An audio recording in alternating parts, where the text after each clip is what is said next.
Hello. Good morning. Cheers. Let's let the audio streaming catch up. How you doing? Happy Friday. Holy cow. It has been a long week. Hello, Mo. Buenas tardes. Buenas noches. Buenas noches, senor. Senor. Okay. I think audio is good. I think we are live. Technical difficulties this morning. Last minute PC troubleshooting. My keyboard is apparently dying. It just stops working. I have to unplug, plug it back in. Then I realized something about the Stream Deck didn't work. Had to figure that out. Good times. Okay, it is a lot. There's a lot. There's a lot going on. So where am I? This is episode 180. Now, 180 is not a large number relatively, but holy cow, that's a lot of weeks of doing this. And there was periods where I didn't do it regularly, so kind of crazy. Okay, send a question or comment on X, YouTube, or Twitch. What's up? How's it going? And something that I posed as a question here. I asked this on Twitter, X. What is a relatively new Business Central feature that all BC functional consultants should learn about? And I had certain thoughts about what the responses would be, but now and then or what is a relatively new BC Dev AL feature that all BC developers should learn about? So Ted responded, queries, continue, text, AI, CI/CD. So what do you think about those? I think they're all good topics, but are they all relatively new? Right? Queries have been around for a while. I don't know about continue or text or when those were added. AI is relatively new. Kind of like in the last year or so. CI/CD has been around for quite a while. So then he pointed out that everything's relatively new to him, which makes sense. Interfaces, got it, several years old. Price calculation engine, couple years old. Azure function storage, etc., many years old. Great tools. Managing expiration of various logins tokens. Yep, that's more of a procedural thing, but yep. So in terms of relatively new Business Central features, yeah. So then Brad said page scripting, relatively new. Well, it's about, I believe it's over 2 years old. So at the time it was a little rough. It has been improved. But 2 years old, let's take as a benchmark. Performance Profiler, also a couple years old. And so they're starting to make certain points with their responses. And Killian says it's been around for some time, but data transfer should be more widely used. And audit fields, which I don't understand exactly what he's describing there, but data transfer and audit fields. I was completely unaware of data transfer, which tells you something else. I read the description and I don't know what the use case is for that. I'm sure there is some.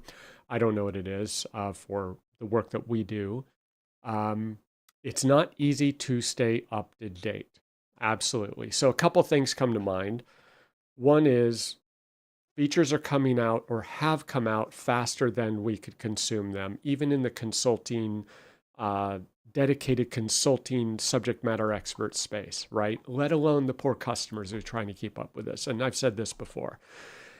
And then, so Microsoft was running super fast. And so we're trying to catch up.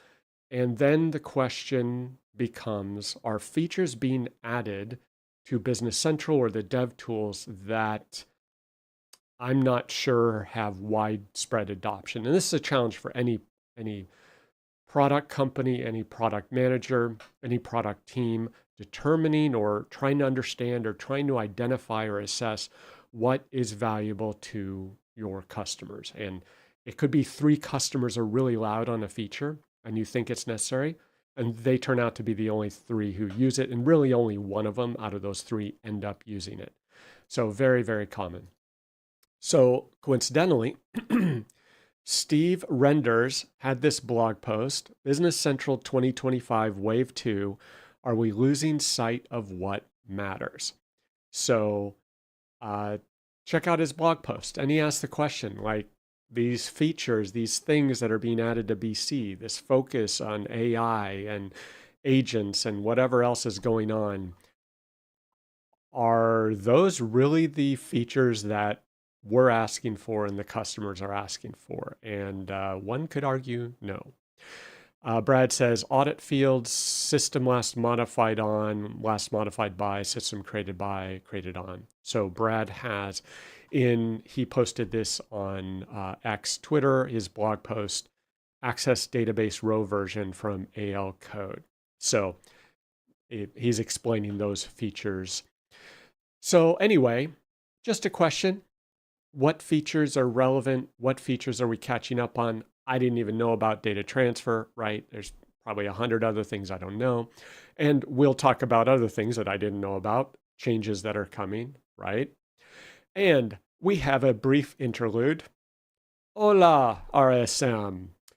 I got a note early this morning from Tanya Brickomeski, and she says, hey, Steve, your blog is making the rounds here at RSM. Someone found a blog that solved this annoying problem they had. I'm like, what? I wrote a blog post on that? I have no recollection.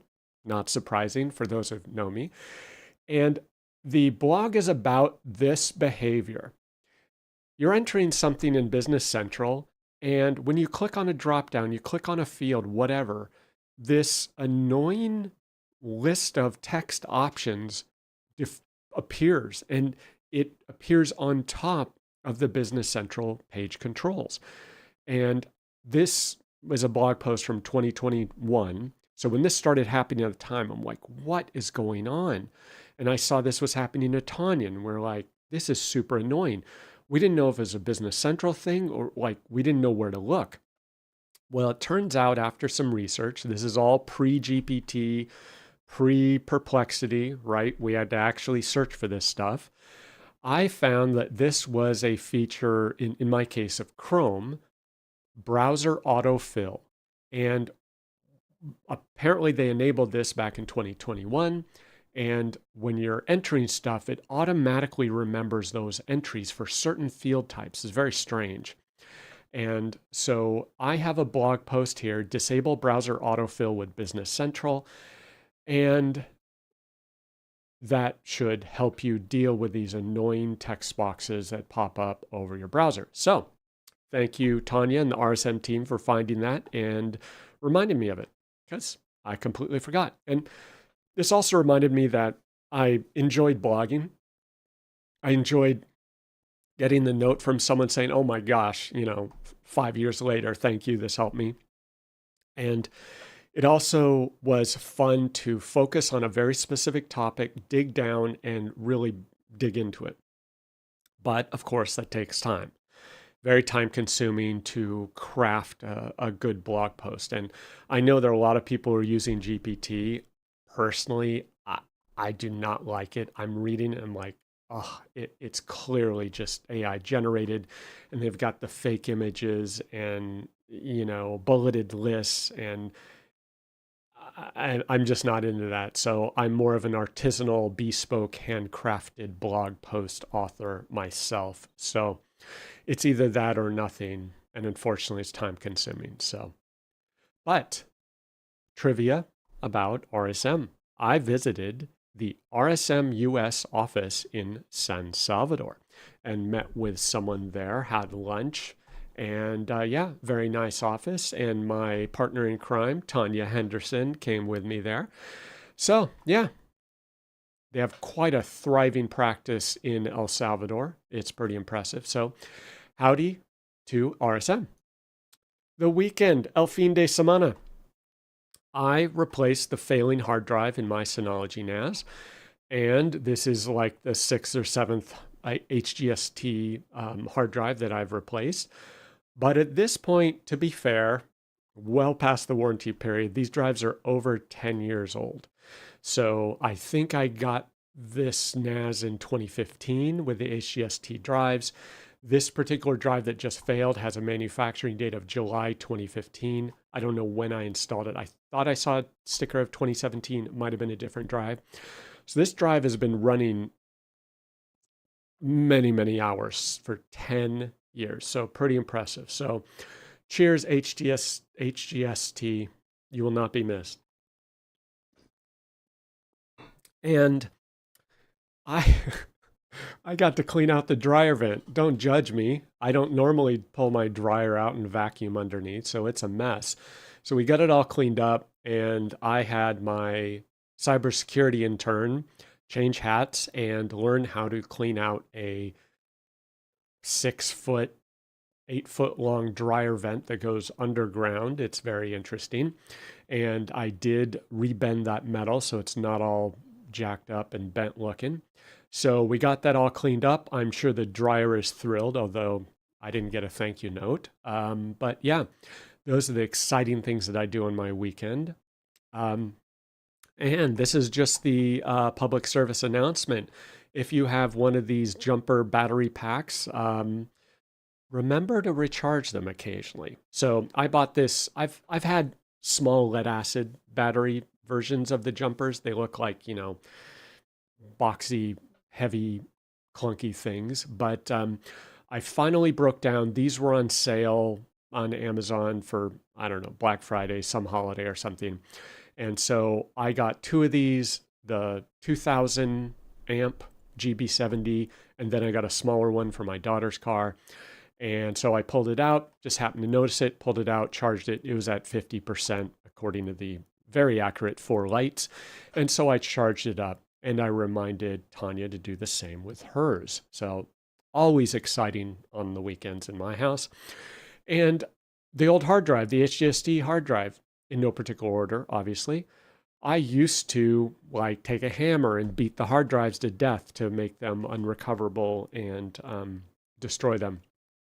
But now I just have kind of my moment of peace and quiet. I pull out the whatever these star-based drives are or screwdrivers are, and I unscrew the lid off the drive. I take all the screws out. I take all the platters out, and I'm left with the heads, the moving head armature, and the motor attached to the case. And the circuit board, which I take off. So I throw all the other stuff away and just do the household waste with the electronics with the rest. So that's kind of my version of destroying hard drives, but quietly and peacefully, because I don't have 20 to do at a time. I have one every few months at this rate. And then to cap off the weekend, I took my daughters to the beach. I needed a break. They needed a break. We had cleaned up the house, done our chores, so we stopped by the famous Wahoo Fish Tacos. Excellent, by the way. And we headed to Seal Beach and hung out on the surfer beach by the pier, I guess, or whatever, the jetty. I don't know what you call it. And so we had a nice lunch on the beach, hung out there for a couple hours. It was nice and cool and sunny and beautiful. And I am hoping to go there later today. Oh, there's more of the beach. Very nice. Very nice. So weekly projects. Proyectos semanales, pure PTE punishment. Holy cow, just one field. Really? They always get you. Just one field. That's all we needed on this PTE. Sorting out our sandboxes. Done. The app source journey is long and sometimes painful and arduous. Business Central releases, updates, and deprecations, kind of like my intro question. Lots of cyber going on, as always. And then the age-old philosophical existential question, what is a project manager? So on Monday, I read the excellent, very timely blog post by Marcel Chabot. I do not normally browse around on LinkedIn. I must have been lost and ended up on LinkedIn somehow. And I saw his blog post. So, in that respect, it's kind of helpful, but otherwise, I tend to avoid it. And Business Central 2027 Release Wave 1 preparing for OData endpoint removal. I said, hold up, wait a minute, what's going on here? And yes, it is true. OData endpoints are planned to be, the Microsoft Page OData endpoints are planned to be removed in version 30. Now, this will be as of 2027 Wave 1. I can't keep track of what date that is, but whenever that is, it's a couple years away, but it's going to come sooner than you think because you know who you are. You're using a boatload of OData endpoints, particularly for your Power BI reports and other data extracts from BC. You need to fix that ASAP. And I have been warning about this. Microsoft has not been quiet about telling you to stop using the SOAP endpoints, stop using the OData endpoints, use the BC Web API v2.0 endpoints. And yes, we all know those Web API endpoints are highly deficient, but what are you going to do? So anyway, if you are using OData, the end is near. Now, he does offer a workaround. I consider it like, why bother?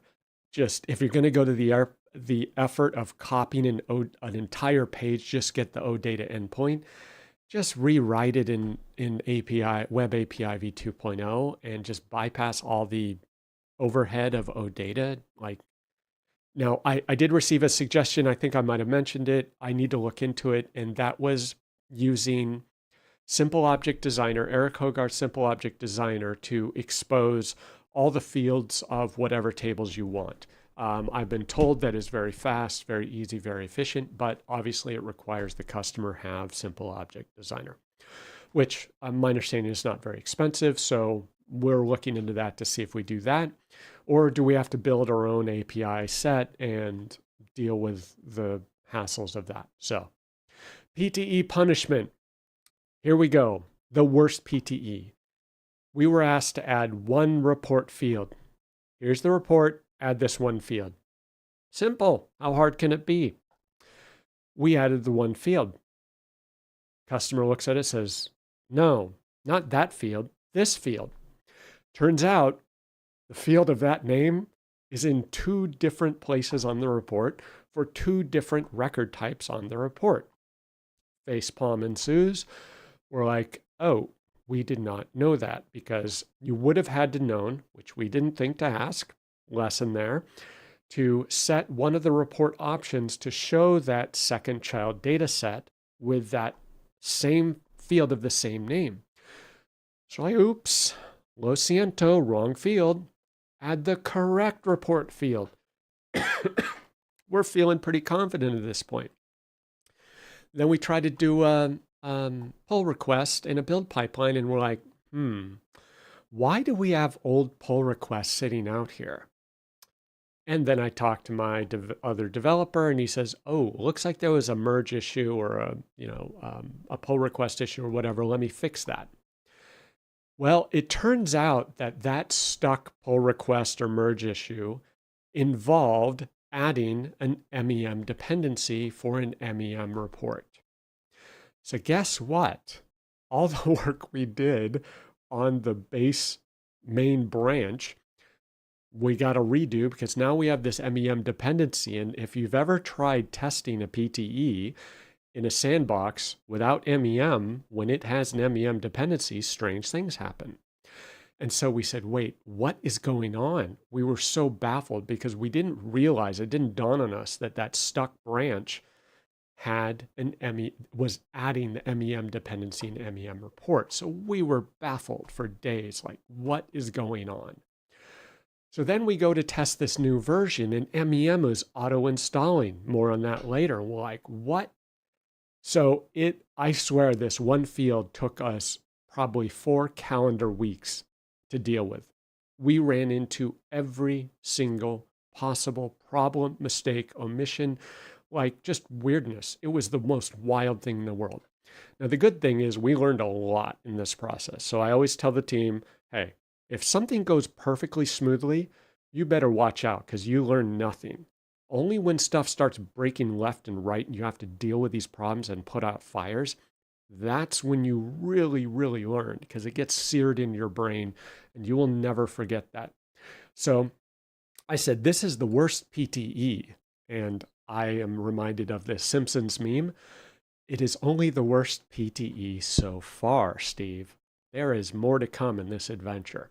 So, yep, it was crazy. And we are all just, we're still kind of shell shocked over what happened there. So, related topic, here's a trivia question for you. If you have a BC PTE with an AppSource app dependency, okay, you following me? Perhaps you have a dependency on MEM. I don't know. What happens if you install the PTE in a brand new vanilla sandbox? Do you know what happens? We didn't know what happened, but we sure found out. What happens is as soon as you install the PTE, we are literally on the extension installation status page here. The app source app, at least in this case, automatically installs. So we're sitting here trying to install our PTE and the binary stream registration wizard pops up. And we're like, what? What is going on? And the backstory you know, so we were absolutely baffled. Now, my senior dev didn't know this. None of us on the ERP Center of Excellence, Blue Dragonfly team knew this. And it's pretty obscure. So I would not be surprised that, say, Tanya, Alyssa, and the test team crew don't know this either. And it's strange. Like, why doesn't the PTE trigger an error? For whatever reason, someone decided that when you have an app source dependency, it's going to auto install. I don't know if this is a side effect or a fully intended behavior, but there you go. There is your trivia du jour. Tuesday, Martis. Taming tumultuous tenant turmoil. What do I mean by that? So we have 5 people now in Berlin. We have our senior dev. We've got me. And we're constantly bouncing around between sandboxes. Oh, I've got to test this report. I've got to test this data import. I've got to test this PTE. I've got to test this app source app, this ISV solution. And we have to test our app source apps ourselves. So you can imagine the absolute circus of sandboxes that we have going on. And it's like, oh, I'm in demo 3, sandbox 5. But I really need version 26 for my testing. Hey, everyone, can I upgrade this sandbox? It was a nightmare. And we were running out of sandboxes because we didn't know who was using what. And we have to constantly coordinate to figure out, can we do this to this sandbox? And then someone installed like MEM in my sandbox that I normally use for testing. And then mine stopped working. And so I had to delete it, rebuild it, and it was just chaos, bouncing all over the world. So I finally sat down. I did an inventory of all the BC demo environments that I have access to. Yes, folks, I have 9 Business Central demo tenants. It's just how I roll. Sometimes it pays to hoard things. And in this case, it did pay because I dug through my notes. I resurrected demo tenants that I've had since 2019, 2020, whatever, quite a while ago.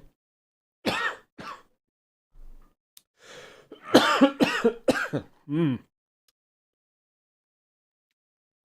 And I have now assigned an entire tenant to every single person on the team.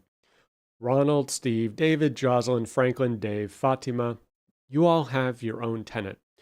Go wild, delete the sandboxes, recreate them, use prod, don't use prod, install ISVs, different versions, whatever you want. So that's how we're doing it going forward. And I also discovered a new way to create the free Business Central demo environment. I believe the demo environment will persist and will not go away. And as long as you don't activate the trial in the production company. And so I think we're good. And I can create more if necessary at no charge. Does require some, you need to have some tools at your disposal, but they are available.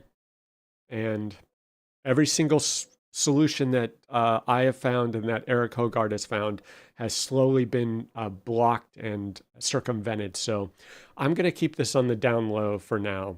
But yeah, we're able to figure this out. So now I have 9 environments. 2 are reserved for certain types of testing that we do, but we are now good. Hola, Mr. Hogard. Yes, famous Eric Hogard. Welcome. And so I was just saying that Eric previously found the tricks to create the free BC sandboxes. I have now found a way to not pay the $6 a month for 365 Business Basic. You can still do it for free, but it does require that you have custom domain with email. So I'm going to keep it on the down low. Shh, don't let them know. Otherwise, they're going to shut that avenue down, most likely. Okay. And as you can imagine, when you have 9 tenants, plus all the other stuff that I've got going on, I have more browser profiles than I can deal with. And this is just on my desktop. I have run out of Google accounts, Chrome accounts, whatever. So I can no longer sync profiles. And I now have to just have them manually set up and I have to replicate them on my laptop if I travel. So a little bit of a hassle, but yeah, it's more profiles than I can imagine. In 1 second, let me see what's going on outside. 1 moment. Okay, sorry about that.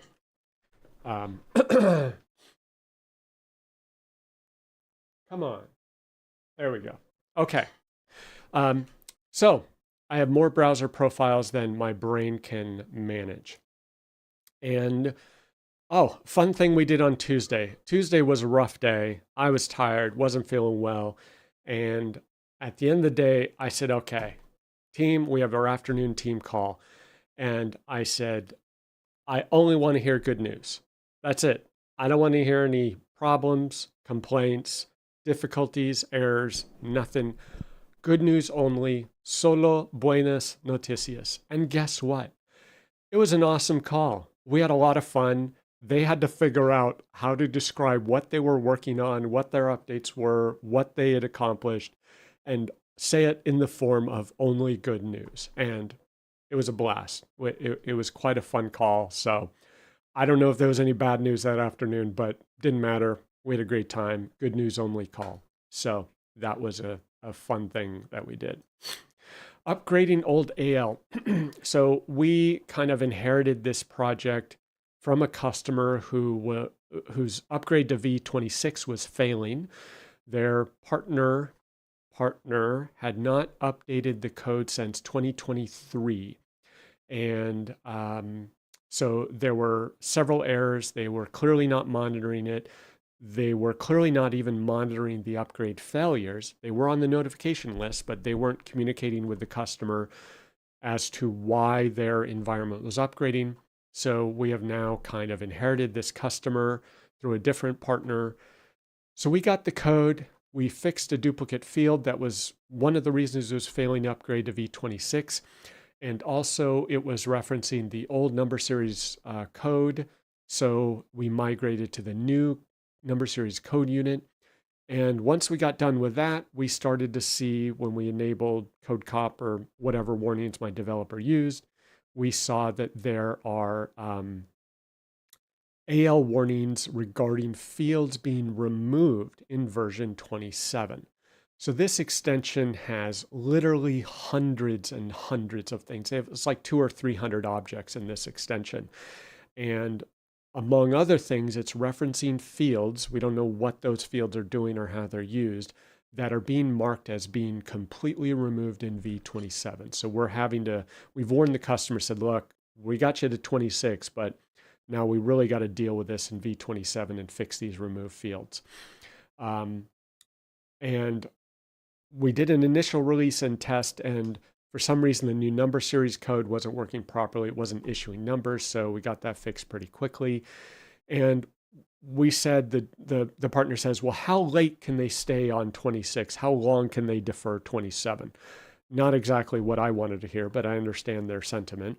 And apparently, from what I found, you can defer major upgrades for 5 months.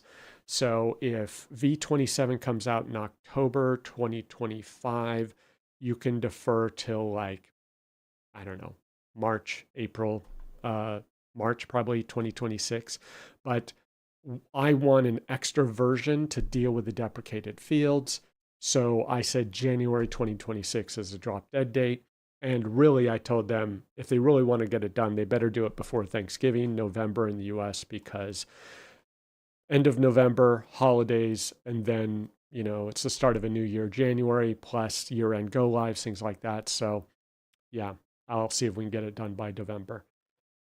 So Eric says that we have practiced a rule of 3 good and 1 bad with our kids when telling about school or how their day has been.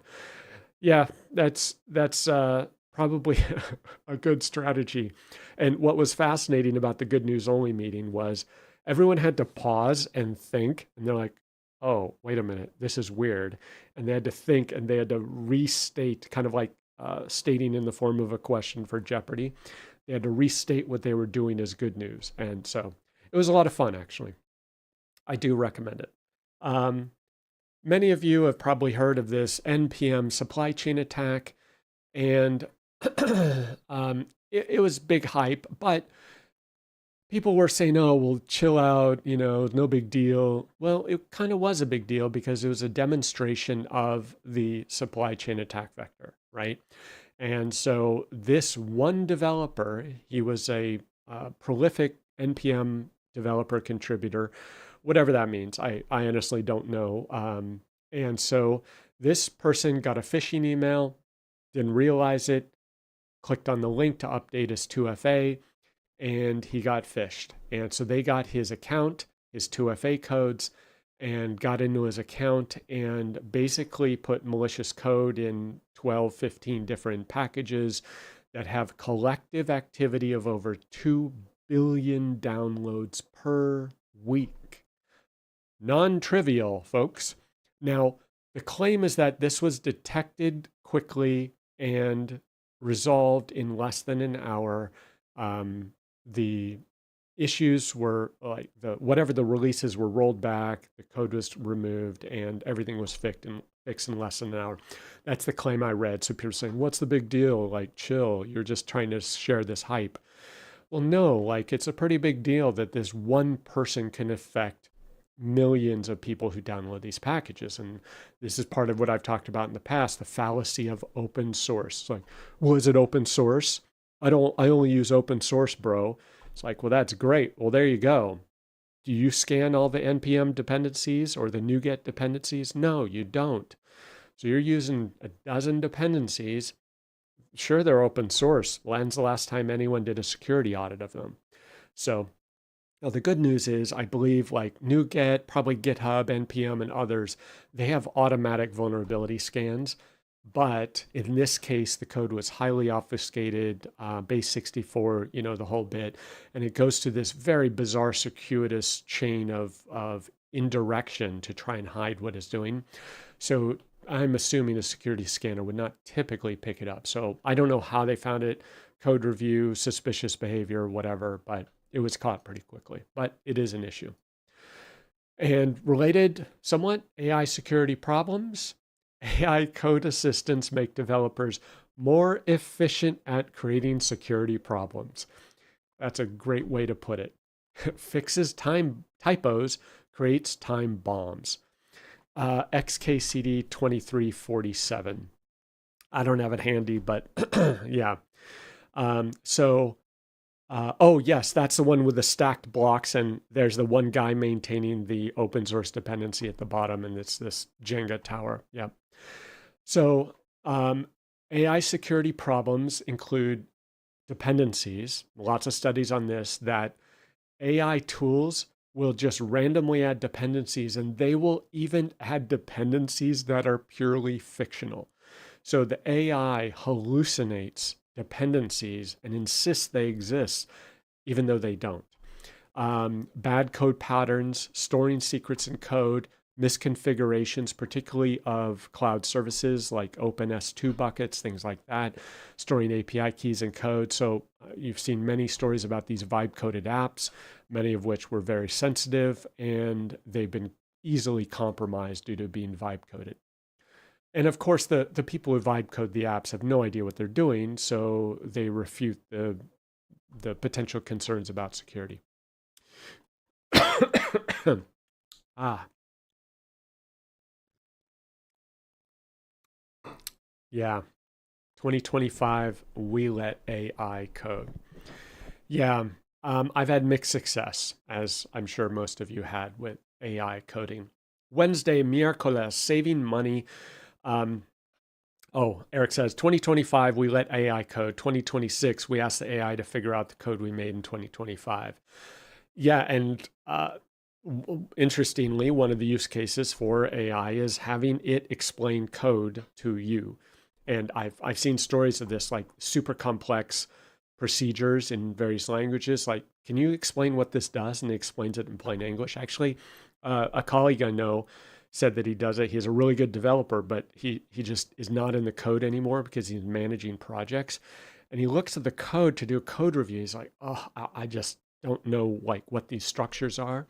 So he uses a tool, GPT or something else, to explain to him what the code is. And he's like, wow, pretty impressive. Um, Wednesday, saving money. We got a great deal on a cheap used car, but we are now expected paying for the expensive maintenance.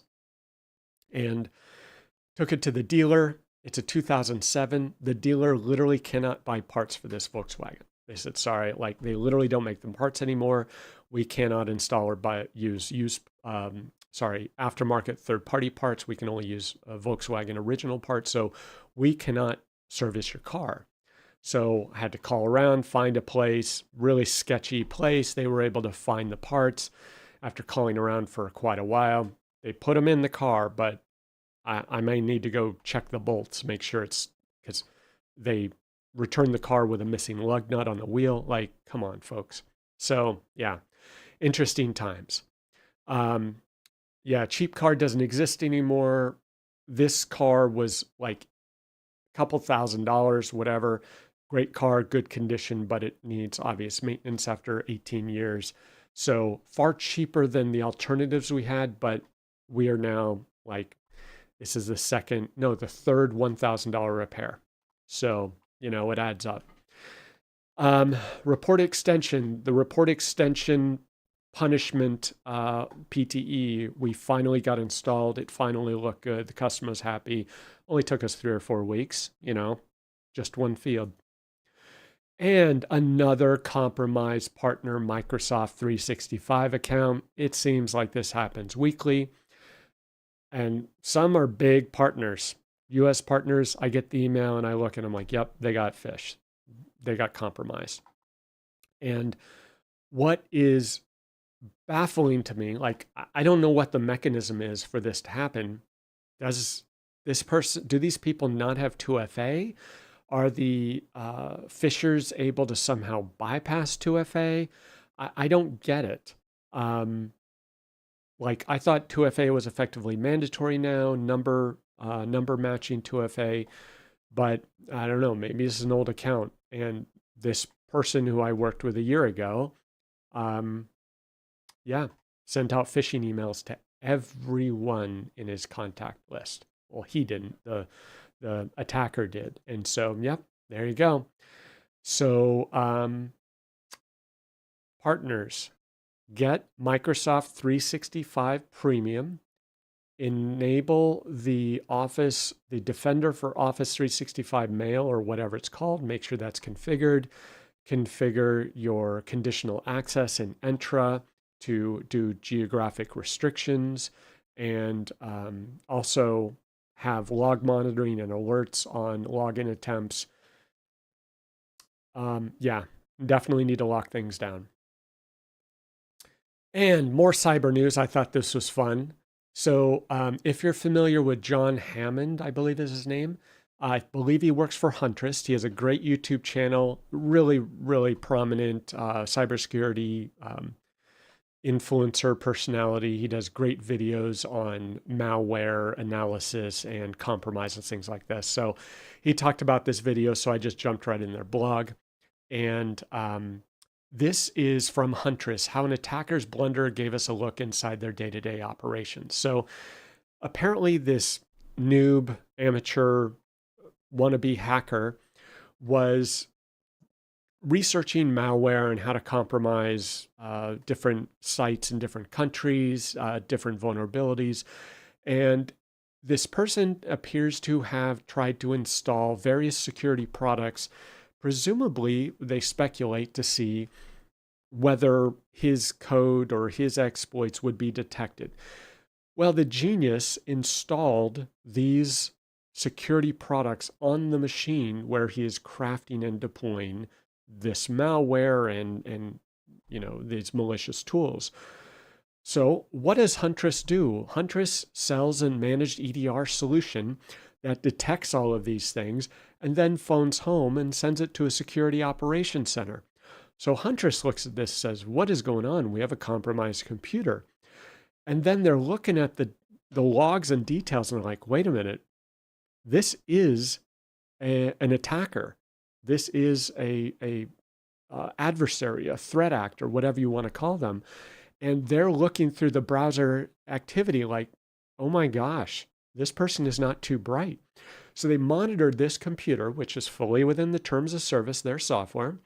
They monitored this computer and they realized what was going on, and they were able to link the activity and the malware on this machine and the signatures with like 20 other attacks that they had seen on other customers and fully confirm and correlate all of this event. So it was a gold mine for them.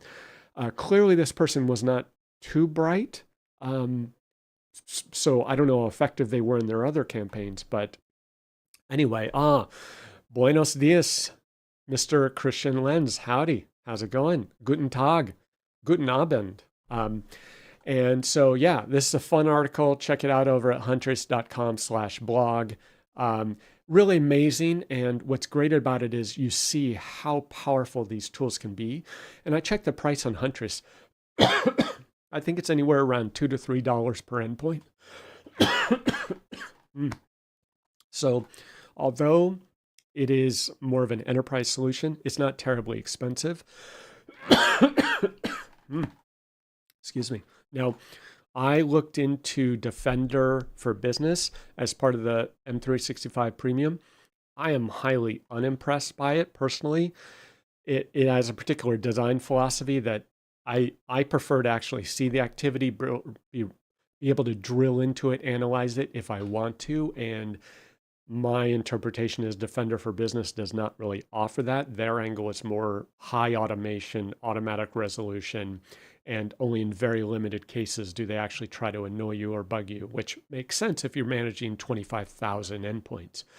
But at my scale, I want to see the detail, and I'm using SentinelOne now, and as part of the SonicWall client capture. And it's okay. I like a little more detail. And so like what I'm seeing here with Huntress, pretty cool. But I don't know if they only see that in their SOC or if that's available to customers. Anyway, if you don't have endpoint protection, please invest. Upcoming events. Próximos eventos. Summit NA in October in Orlando, Florida. I do not know. Well, I will not be going to the conference as a registered attendee. I don't know if I'll be in Florida for that or not because we're hosting the BC Bash Party. And if you are not aware of that, if you like to attend those conference parties, you will need to track down information and register because I think last year we ran out of space at 700 attendees, rented out an entire nightclub, I guess. And I forget the place that is in Orlando, Cuban place, but check it out if you like to go to parties. Eric is going to Summit. I may or may not see you there. Directions of Me on November 4th through 6th in Poland. And Christian Lenz will be hosting a session at Directions of Mia. Christian and I co-presented in Germany at Directions of Mia a couple of years ago. So I highly recommend stopping by his session there. And DF is already registered. And Eric is also going to Directions, but not Dynamics Minds. Yeah, Dynamics Minds is a bit of a hike for us in North America. Well, so is Poland for that matter. But yeah, so lots of conferences still coming up. Well, we got 3 coming up over the next several months. So yeah, go attend a conference. I would like to attend conferences, but as you may know, I kind of have this little thing going on in El Salvador that is extracting every dollar out of my wallet and every day of my calendar. So it is challenging to make it to Europe, let alone, or even Florida. So anyway, I'll have to see. Thursday, Jueves, preparing for the Build.com Business Central MEM integration go live. And that is a mouthful. I don't know if we can come up with a better name, but we have developed an app to allow our customers who use Bill.com, but also use Business Central with MEM to integrate their data. And it was vastly more complex than we could have possibly anticipated. We went way over budget, but it is now finally at the finish line. Famous last words, fingers crossed, knock on wood. And we hope to go live next Friday with our first customer. Yeah, I'm sure we'll find other small bugs or something, but yeah, it's looking pretty good so far. Monday, September 15th, next Monday, Ariopa is having a webinar on the cost of poorly written AL code SQL performance with Stefan Sosic. Explore how bad AL coding can lead to inefficient SQL queries impacting the performance of BC. So check that out if you are available on Monday. I believe it's Monday early morning in the US, 7 a.m. Pacific. I think it's 4 p.m. CET. And then Tanya and I had a call with a customer who automatically withdraws customer payments from the bank accounts electronically. I'm assuming mostly North America, if not exclusively United States. And they are looking for a solution to do that in Business Central. And as far as we know, thank you on the product launch. When it's launched, we will celebrate as long as it's successful. It's a lot of work. A lot of work. Now, it's like the 3rd or 4th time we've done this, so we kind of know the drill, but man, just product-specific stuff, it's a lot of work. So, corporate ACH debit. So this customer withdraws money automatically from their customer bank accounts, kind of like the gym membership, but apparently they are a business to business. They are not consumer related. This does happen in certain industries, like I happen to know that if you've ever seen the large tanker truck roll up to the gas station and refill the gas station's underground tanks, in the US at least, apparently it is common practice for that fuel supplier to automatically pull cash out of the gas station owner's bank account. And that's just the way it works. We put 1,000 gallons of fuel in the tank. We're going to withdraw 1,000 gallons worth of money out of your bank account. And so very common in certain industries. I don't think I've ever had that in any of my mid-market ERP customers, but this would be the first. And it seems that Business Central does not support this for North America. And Tanya's asked around and cannot find an ISV that does this. We talked to our usual suspects on the banking side, like SKSoft. They are aware of it. It's kind of on their roadmap or radar, but it's not a feature they have yet. So it looks like we're going to have to build this. And apparently that was the advice we get. Oh, we just do an extension to do that. Okay. So we're looking into doing corporate ACH debits using most likely a CCD format and basically trigger a data exchange definition is my guess. And yeah, we'll see where it goes. So we're not going to just eat this one and, eat the hours that invariably are going to go over budget. I proposed, I said, look, we'll need to look into how to best do this. We're going to do a design phase. So we're going to propose a paid design phase, research this, reverse engineer it, and figure it out. Yeah. And then the new Continia Bank app, I don't know. I don't know when that's coming. This customer wants it now. And based on my understanding of the Continia Bank app, I'm not quite sure I understand the structure and how that's going to work. So, import design. Let me know what you think about this. This is one of those like debate topics among developers. Now, I have been doing ERP integrations like handcrafted artisanal .NET eConnect Dynamic GP integrations since 2008. So quite a bit of experience, done dozens and dozens and dozens of these over many years. And my preference over the years is when you have a source data file, Excel, CSV, JSON, doesn't matter what it is, database, my preference is to pull the source data into a staging table, a fixed, persistent staging table. The benefit of that is once you get it out of the file, or whatever data format, into your ERP system or your database, whatever you're working in, you then have this fixed database staging table that you can then perform set-based operations on.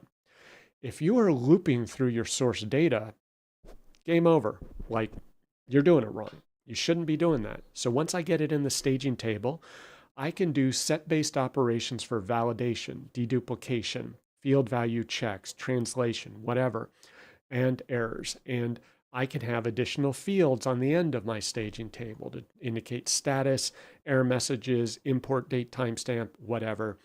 And this can also serve as the import history. So I have a full archive of every single record I've ever imported.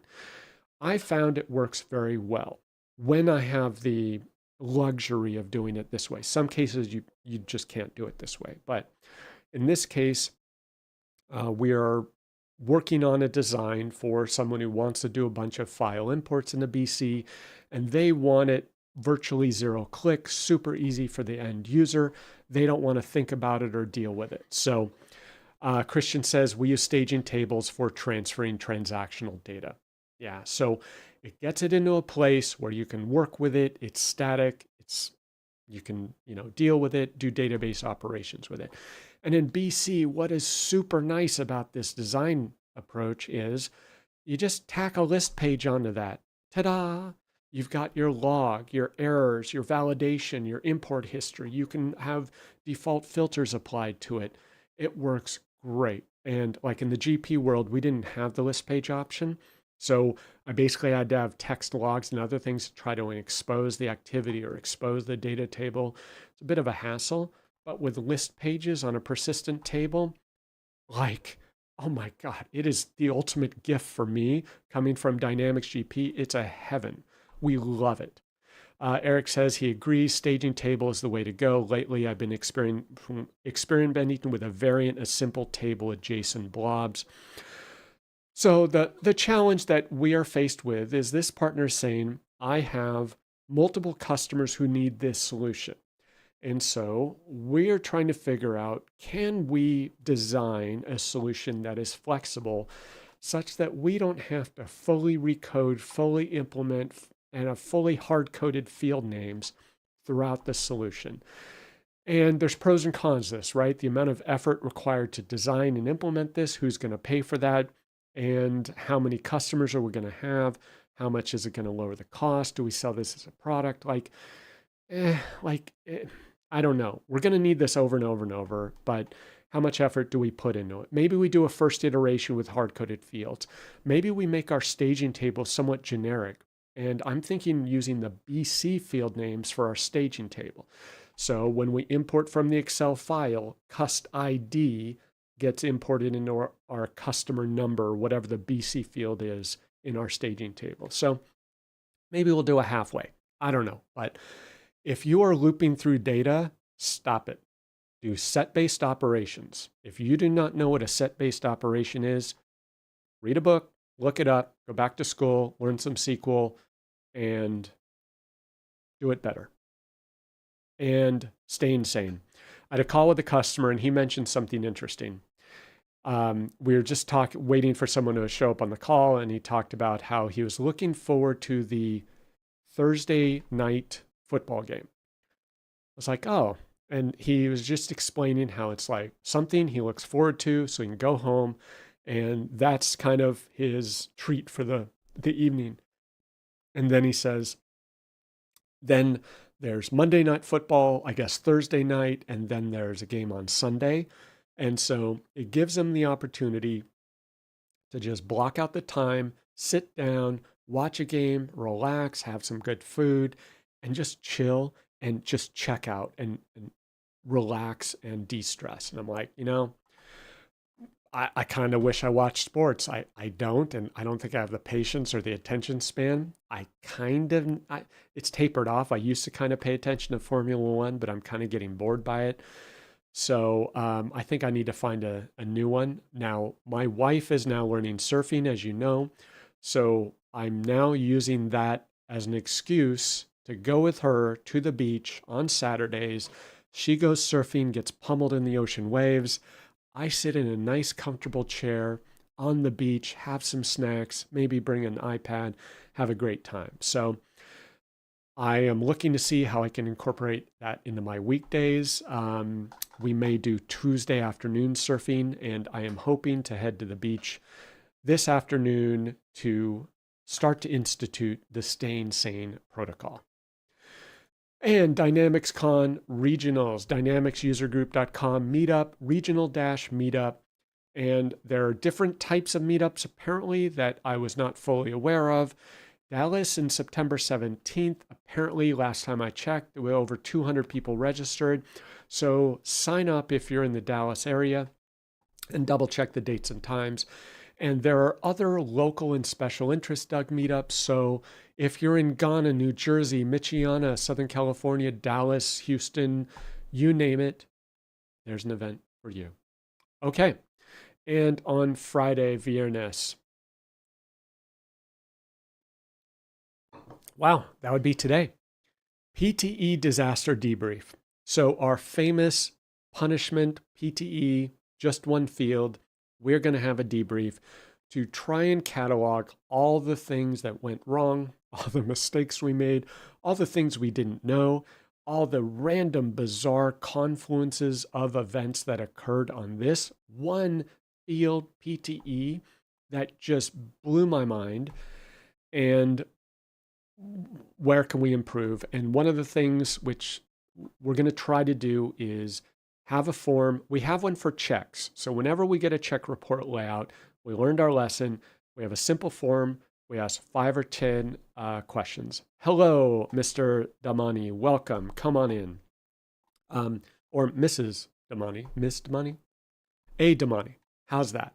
So on the debrief, one of the things we learned with check report layouts is to have a form with basic questions. Does the customer use MEM, right? Like, do they need additional fields, or is it just alignment to the fields? Do we have the bank specifications for the MICR line and the check report format requirements? Simple things like that. Which format is it? Check stub or check stub, you name it. So we may try to implement that for any report extension that we do. Okay. And then what else could we have known? So we're going to have a debrief call this afternoon. And it's not today, but last night, I'm hoping to enjoy it today. I made homemade curtido.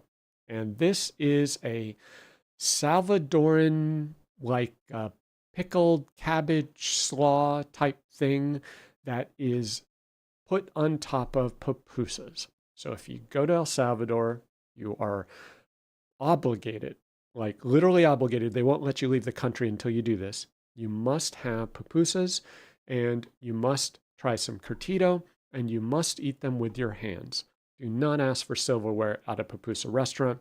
They will look at you like you have two heads and you're a purple alien. So, yes, so this is homemade curtido last night. Got the fresh cabbage, fresh carrots, and this is authentic Salvadoran apple cider vinegar. I don't know that it's particularly special. Soretti Vinagre Manzana. So I was told I must use this, so I had to import it from El Salvador. And that thing in the corn husk above my head, that is actually their version of brown sugar. And then in the measuring cup there, that is my vinegar and oregano solution. And the brown sugar looks like this. And these are rock hard blocks of what looks like a high molasses sugar. And so I had to take a knife and just literally hack on this thing. Then I figured out the technique of just shaving off the side of the thing, like grating granite. And I was able to make some curtido. So I blanched the vegetables, wrung out the water, added the vinegar, sugar, salt, oregano, and those are now brewing in my refrigerator. So that is fresh, homemade, authentic Salvadoran curtido. It's my first attempt. I don't know how it's going to turn out, but I am hopeful. It is a recipe given to me by Fatima, whose sister makes phenomenal homemade curtido with a hint of jalapeno. Jalapeno, lo siento. Okay, Summit NA Roadshows, dynamicscommunities.com, Summit-Roadshow. Houston, December 9th, Fort Lauderdale, December 11th, and of course, double check the dates. And closing, coming to the end almost. Excellence update. Pretty much the same task. Jocelyn is learning Power BI, financial reporting, and doing some RDLC layouts. I have asked her to do power runs when she gets check report layout requests to see how quickly she can format a check report layout that a customer wants. And we've got some weird ones. Like, it's surprising how different check report layouts are. It's a mess. There's no standardization. So I think, could be wrong, but I think I could do a check report layout in less than 2 hours. So that's my guess if I did a speed run. Hopefully quite a bit less than 90 minutes if I knew what I was doing. So we're going to see. So she's going to do a couple of speed runs, and then I'm going to see if I can do it faster with the goal of trying to figure out if I'm using certain techniques because I'm old and have done this for too many years. If I have certain techniques or tricks or whatever that is much faster that the rest of the team could use to make them more efficient. If it only takes me 90 minutes, but takes them 3 hours, I want to know why. And is it as simple as using the report designer tools and features that they're just not familiar with, or what? We just need to figure that out. Okay, and David is also working on many report layouts, and he has wrapped up data migration for now because this customer seems to make changes left and right. Ronald is learning Macorma Payment Hub, so he is on to the Super Check feature that they offer, and that is the Super Check with a larger check stub, so it's a double stub, continuous, with check overflow or overflow remittance. And that is what I am told many of our customers want. Dynamics GP had that as a feature. Business Central does not. So Macorma has built that to carry over support that they had in GP. So he is learning it. We're going to test it, start offering it to customers. Continuous expense management will be next. We're going to try to implement that internally. Franklin is wrapped up the report extension PTE that punished us all. He is working on Excel file import and learning about staging tables, which is why I mentioned that. And Fatima is learning PMI, PMP. She's doing an online course to look into the PMI, PME, PMP certification. And I am going to start working with her to see if she can help me with AL development project management. We'll also do some BC topics like general report layouts, whatever. But I figure there's more steps to AL development, so we can work with that. Everything from requirements to scoping to proposal to you name it. And that leads to the question, gerente de proyecto. What is a project manager? So my question to you is, does a project manager need to be an SME? Question mark. And the initial response I see and everyone I talk to, I'm sure you're thinking it now, is of course, Steve. Of course, a project manager in a detailed technical situation like Business Central and AL development needs to be a subject matter expert. Well, let's step back and talk about the term project manager. This is not necessarily a technical resource. It's not necessarily a technical pre-sales person. It's not necessarily a developer. This is a true step back, play the role of project manager, and you're not managing one person. You're managing 5, 10 different people working on 5, 10 different tasks as part of 5 or 10 different projects, right? So is a project manager, a true project manager, expected to know everything that I know after doing this for over 20 some years, like everything from GL accounts, financial statements, debits and credits, transactions, user interface, personalization, customization, right? Like reporting, Power BI, APIs, Azure Key Vault, DevOps, pipelines, like the list goes on and on and on. I would never expect a true project manager to know those things inside and out. Could someone transition into that role to be a project manager? Sure, that's essentially what I'm doing. My question is, can we make someone a project manager who is not an expert in all of these areas, but is able to talk to the consultants or developers and just help them work through tasks? Can they use the project docs, right? Can they create a project plan, work with the team, understand what tasks occur when? Now, would it be great if they knew when they're talking to the developer says, I need to do A, B, and C, and they say, wait a minute, you forgot about D, E, and F, and the developers, oh yeah, you're right. Yes, that would be ideal. I can help with that, but then once we get everything documented, can the project manager just help us follow the project plan and help the team move forward? And Christian says in BC Continuum, a true project manager is very rare. Most have consulting or development background. I would agree. I have not yet encountered a mid-market consulting team that has a true, dedicated, I'll call it role agnostic project manager who just kind of manages the task, manages the people without being a prior expert or having experience in all of these areas. So this may be a rare thing, but can someone walk in and say, hey, here's the project plan, here's our tasks, here's our risks. Steve, did you get the change request, right? That's a big deal. And the number one thing I see, developer, what are you doing? Oh, I'm working on that. And they say, stop. You read the scope, out of scope. What you're doing is out of scope. Stop it, get back to the scope, get back to work on what you need to do. Classic behavior by developers. They work on stuff they shouldn't be working on. They go down rabbit holes. They spin their wheels for 4 to 8 hours on a single bug that, if they would have asked someone, would have been resolved in 30 minutes. Classic. So, can a project manager just manage the project, talk to the resources, look at the project docs, follow up, check on budget, see where we're at, raise red flags when they happen, pull me in, pull someone else in, pull Tanya in, you name it.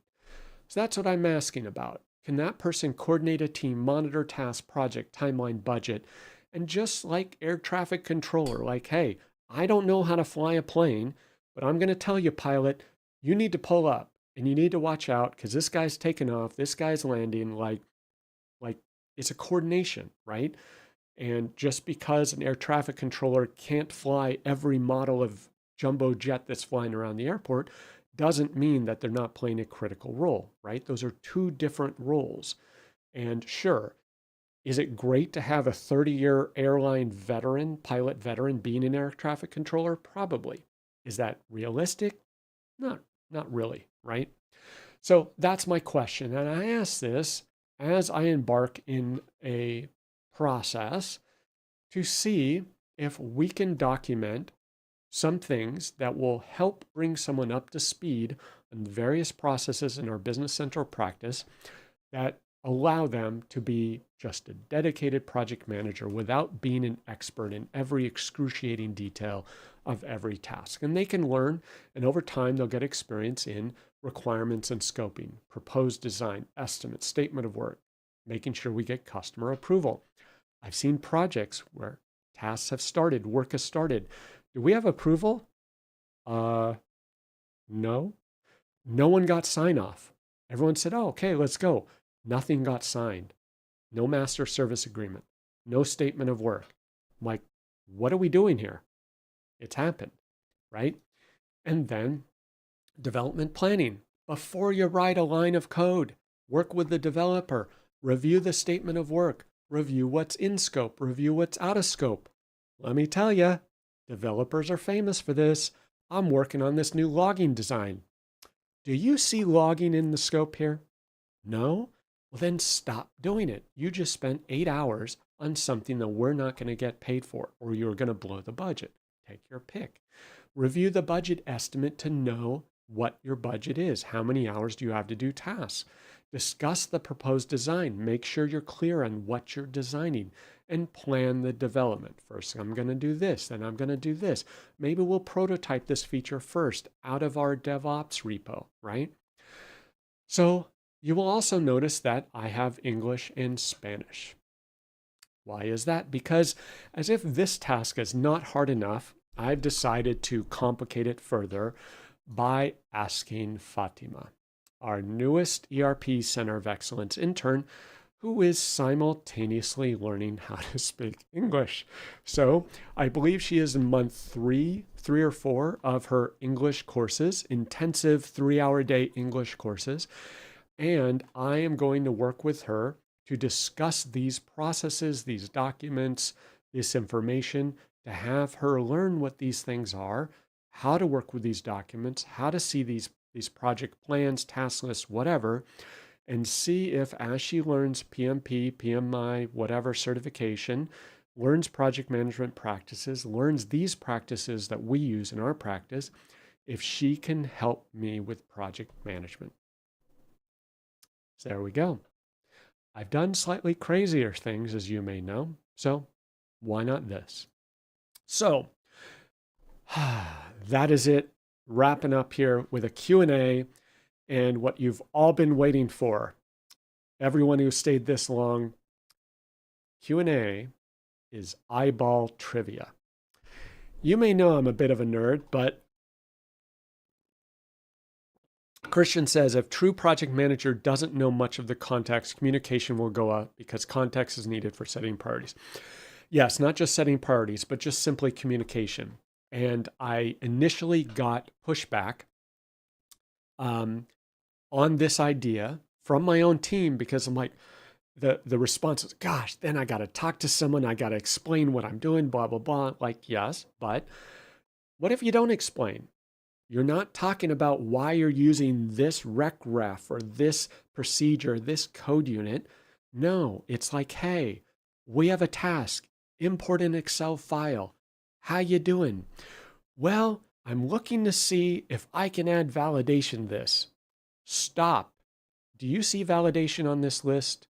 No, not in scope, not in budget. Get back to task. That's a project manager. Not how are you writing their code? What does your pull request look like, right? That's not their role. So will she learn over time? Sure. How long that'll take? I don't know, but hey, I'm on a crazy mission in El Salvador, so Fatima is about to go down a path and we'll see what happens. So hopefully she doesn't kill me, but yeah, it should be fun. So Q&A this week is eyeball trivia. And bear with me now. This is an exciting one. I don't normally have the attention span or patience to listen to a Lex Friedman podcast or video. He does have some fascinating guests, which are, I'm sure, wonderful. But I saw this and the photo of the person in the title, much like my titles on my live stream, don't tell you much. But this one, I saw T-Rex and dinosaurs. I was like, oh, cool. T-Rexes are cool. Every kid in the world knows what a T-Rex is. My kids love dinosaurs, so I thought I'd listen to this. I'm listening to this late at night, and he said something, and I said, wait a minute, hold up. I happen to have a bit of knowledge here, so I was surprised by this statement. T-Rex has giant eyeballs. A really important aspect for vision is absolute size, not proportional size. And absolutely, their eyes are gigantic. And much of the discussion that he has with Lex Friedman is how absurdly huge a Tyrannosaurus Rex is. And like you don't really realize it, as he points out, until you're literally standing next to the fossil. And he points out that he can crawl through the entire skeleton in the mouth or through the mouth.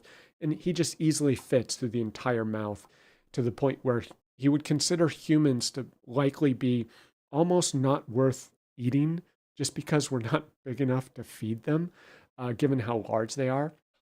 So he points out how absolutely massive T-Rexes are and how absolutely massive their eyeballs are. And so he says, when you think about the incredible visual acuity of something like an eagle, which has eyes not much bigger than ours, I'm assuming that's only certain eagles, think about what that's going to do. We absolutely know there's been loads of studies on mammals and birds and other things, basically eyeball size correlates with visual acuity. And I said, wait a minute, because I know the counter argument to this. Well, this correlation may be generally true. It is not an absolute. And smaller eyeballs do not necessarily mean lower visual acuity. And how do I know this? Because I have listened to this audiobook called Bird Sense, What It's Like to Be a Bird. And while listening to this, one of the most fascinating passages in this book I found was the discussion of visual acuity of birds of prey. And one of the distinct structures in birds of prey, some birds of prey, is super high density of the visual receptors in the bird's eye, and specifically a dual fovea, which they believe increases visual acuity.